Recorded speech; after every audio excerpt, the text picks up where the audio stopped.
तो बालू नहीं मिल पा रहा अबू आवास पर जी, ये बहुत गंभीर समस्या है। इसको सरकार को कम से कम एक कैबिनेट बुला लेनी चाहिए और उस पर बात कर लेनी चाहिए ताकि जनता को सुविधा हो सके। क्योंकि अभी आप अबू आवास बालू पे निर्भर करता है। अगर आप बालू ही नहीं देंगे तो फिर अबू आवास का निर्माण कैसे होगा।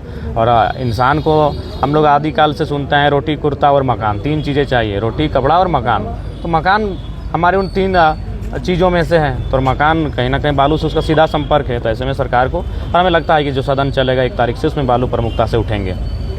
युवाओं को आप काफ़ी फोकस कर रहे हैं, अभी हाल ही में आपने सम्मानित किया था, तो रोजगार से किस तरह से जोड़? देखिए, रोजगार सरकार का विषय है। एक अकेला विधायक रोजगार के लिए रिस्पॉन्सिबल नहीं हो पाएगा। वो अगर वादा भी करेगा तो उसमें वो वादे टूट जाएंगे।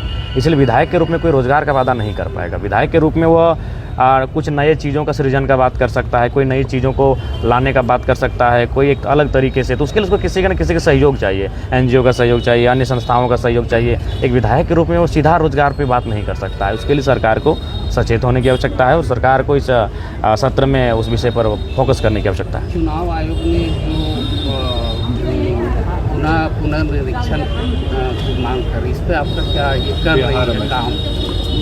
बिहार में इसमें आपका क्या ये?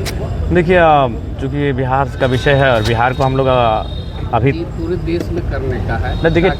देखिए सब नहीं ठीक है। अगर अन्य देशों के लोग अगर प्रवेश करते हैं और वो अगर अवैध रूप से बसाव करते हैं तो ये गैर कानूनी है, उस पर निसंदेह कार्रवाई होनी चाहिए।